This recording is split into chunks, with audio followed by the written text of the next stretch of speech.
નમસ્કાર પ્રકૃતિ પ્રેમીઓ, આજના આ ખાસ ઓવરવ્યૂમાં સ્વાગત છે. આજે આપણે ભારતીય ઉપખંડના એક એવા પક્ષી વિશે વાત કરવાના છીએ જેની હાજરી આપણી આસપાસના સૂકા મેદાનો અને ઝાંખરાવાળા વિસ્તારોમાં સતત રહેલી છે, છતાં પણ તે ઘણીવાર આપણી નજરથી બચી જાય છે. આ છે તેતર, જેને અંગ્રેજીમાં ગ્રે ફ્રેન્કોલિન કહેવાય છે. પોતાના સૂકા અને કાંટાળા રહેઠાણમાં તે જે રીતે ભળી જાય છે ને, તે ખરેખર આશ્ચર્યજનક છે. આજે આપણે આ અદ્ભુત પક્ષીના જીવનના દરેક પાસાને એકદમ ઊંડાણપૂર્વક અને વૈજ્ઞાનિક દૃષ્ટિકોણથી સમજીશું.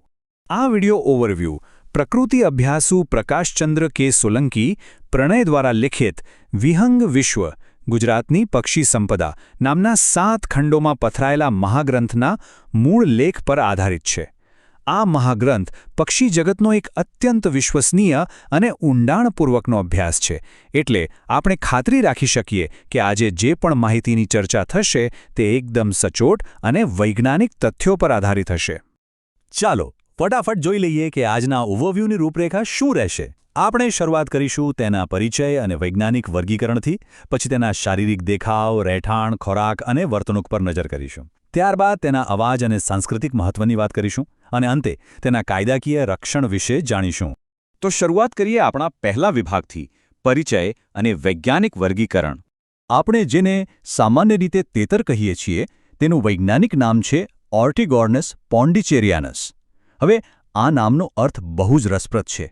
લેટિન ભાષામાં ઓર્ટિગોર્નસનો અર્થ થાય છે ક્વેલ, એટલે કે બટેર જેવો પક્ષી, અને પોન્ડિચેરિયાનસ શબ્દ પોન્ડિચેરી સાથે જોડાયેલો છે. 1785માં જ્યારે જર્મન પ્રકૃતિવાદી જોહાન ફ્રિડરિક મેલીને પહેલીવાર આ પક્ષીનું વર્ણન કર્યું, ત્યારે આ નામ પોન્ડિચેરીના ભૌગોલિક સ્થાન પરથી રાખવામાં આવ્યું હતું. સાચે જ આ નામ પક્ષીના મૂળ ઇતિહાસને આજે પણ જીવંત રાખે છે. વિજ્ઞાનની એક બહુ જ સુંદર વાત એ છે કે તે હંમેશા નવી શોધો સાથે અપડેટ થતું રહે છે.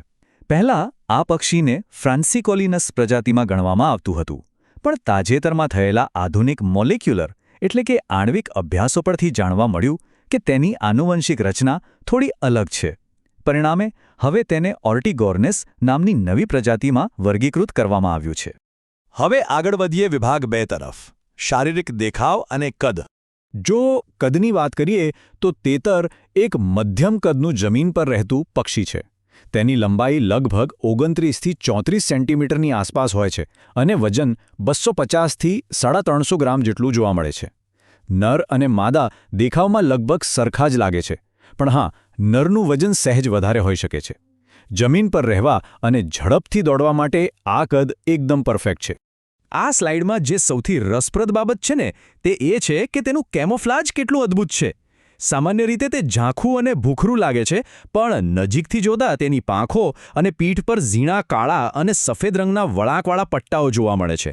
જાણે નાના નાના કૃમિ કે ઈયળ હોય એવા આ પટ્ટાઓ તેને જમીન પર માટી કે સૂકા ઘાસની વચ્ચે લગભગ અદૃશ્ય બનાવી દે છે. ટૂંકી મજબૂત ચાંચ, ગળા પાસેનો બદામી પટ્ટો અને રાખોડી પગ તેની ઓળખને પૂરી કરે છે.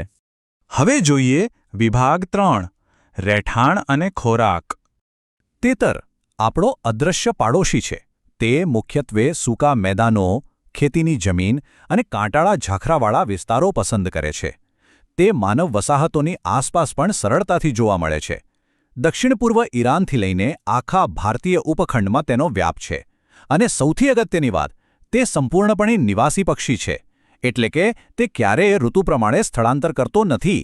આખું વર્ષ પોતાના સ્થાનિક વિસ્તારમાં જ રહે છે. ખોરાકની બાબતમાં તેતર ખરેખર એક ઇકોલોજીકલ હીરો છે. તે સર્વાહારી છે. તે પોતાના મજબૂત પગથી જમીન ખોદરે છે અને અનાજના દાણા, બીજ કે મૂળિયા ખાય છે. પણ તેનો રોલ અહીં પૂરો નથી થતો. તે ખેતરના પાકને નુકસાન પહોંચાડતા અનેક કીટકો અને જીવાતોને પણ ખાઈ જાય છે. એટલે એક રીતે જોઈએ તો આ પક્ષી ખેડૂતો માટે સાચા મિત્ર અને કુદરતી જંતુનાશકનું કામ કરે છે. આગળનો વિભાગ છે વિભાગ 4, વર્તણૂક અને પ્રજનન. તેતરના સ્વભાવની વાત કરીએ તો તે એકદમ સાવધાન અને શરમાળ પક્ષી છે. તે એકલા રહેવાને બદલે પોતાના નાના પરિવાર સાથે એટલે કે ઝુંડમાં રહેવાનું પસંદ કરે છે. આવા ઝુંડને કોવી કહેવાય છે. તેની સૌથી મોટી ખાસિયત એ છે કે જ્યારે પણ તેને કોઈ ખતરો દેખાય ત્યારે તે હવામાં ઉડવાને બદલે જમીન પર અત્યંત ઝડપથી દોડીને ઝાડીઓમાં છુપાઈ જવાનું વધુ પસંદ કરે છે. હા, જો ખતરો સાવ નજીક આવી જાય તો જ તે ફફડાટ સાથે ટૂંકા અંતર માટે ઉડે છે.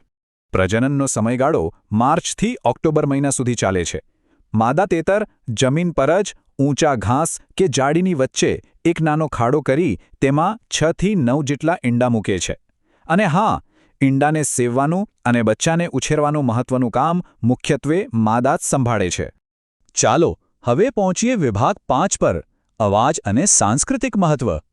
તી. સવાર કે સાંજના સમયે શાંત મેદાનોમાંથી આવતો આ અવાજ તો આપણામાંથી ઘણાએ સાંભળ્યો જ હશે. આ અત્યંત ઊંચો, સહેજ કર્કશ પણ એકદમ લયબદ્ધ અવાજ સીધો ધ્યાનમાં આવી જાય તેવો હોય છે. અને આ અવાજના કારણે જ તેને તેતર નામ મળ્યું છે. આ માત્ર એક અવાજ નથી, તે આપણા ગ્રામીણ લોકસાહિત્ય અને લોકગીતોનો અતૂટ હિસ્સો બની ગયો છે. અને હવે આપણો છેલ્લો વિભાગ, વિભાગ 6, કાયદાકીય રક્ષણ અને આયુષ્ય. જો કુદરતી વાતાવરણની વાત કરીએ તો એક તેતર સરેરાશ 4 થી 7 વર્ષ સુધીનું આયુષ્ય ભોગવે છે.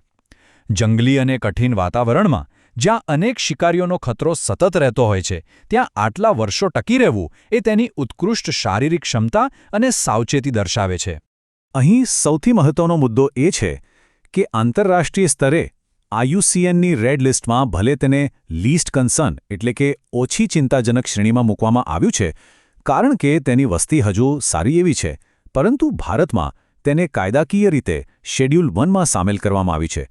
એનો સીધો અર્થ એ થયો કે ભારતીય વન્યજીવ સંરક્ષણ અધિનિયમ હેઠળ એક તેતરને વાઘ કે સિંહ જેવું જ સર્વોચ્ચ કાયદાકીય રક્ષણ મળે છે. આ કાયદાએ તેને માત્ર એક સામાન્ય શિકારના પક્ષીમાંથી એક અમૂલ્ય રાષ્ટ્રીય સંપત્તિ બનાવી દીધું છે.